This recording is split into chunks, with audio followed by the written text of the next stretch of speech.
So எல்லாருக்குமே தெரியும் தமிழ்நாட்டில் பிறந்துட்டு இந்தியாவில் போய் விளையாடுறதுங்கிறது அவ்வளோ பெரிய ஒரு சாதாரண விஷயமே கிடையாது. ஒரு மிகப்பெரிய அச்சீவ்மெண்ட். இந்தியாவுக்கு விளையாடுறதே ஒரு மிகப்பெரிய அச்சீவ்மெண்ட்டு.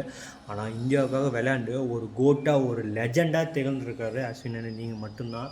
ரவிச்சந்திரன் அஸ்வின் இன்றைக்கி வந்து அவரோட ரிட்டையர்மெண்ட் அறிவிச்சிருங்க. எனக்கு ரொம்ப ரொம்ப ரொம்ப ஒரு சர்ப்ரைஸாக இருந்துச்சு. என்னென்னா நீங்கள் வந்து கடைசி மேட்ச் வந்து இந்தியாவில் ஹோம் கிரவுண்டான சென்னையில் நீங்கள் விளையாண்டு ஒரு 5 விக்கெட் ஆளோட ரிட்டையர்மெண்ட் அறிவிப்பீங்கன்னு சொல்லிட்டு நான் எதிர்பார்த்தேன்.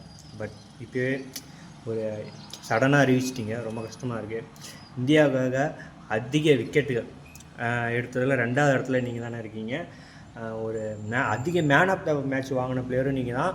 தமிழ்நாட்டில் பிறந்துட்டு இந்தியாவுக்காக 100 டெஸ்ட்டு ஆடிய ஒரே வீரர் நீங்கள் மட்டும்தானே. ஒரு லெஜெண்டாக இருந்துக்கிறீங்க. ஹேட்ஸ் ஆஃப்ண்ணே. ஸோ ரிட்டையர்மெண்ட் அறிவிச்சது ரொம்ப கஷ்டமாக இருக்குண்ணே. ஸோ இருந்தாலும் எனிவே கங்க்ராட்ஸ் ஹாஷாங்க.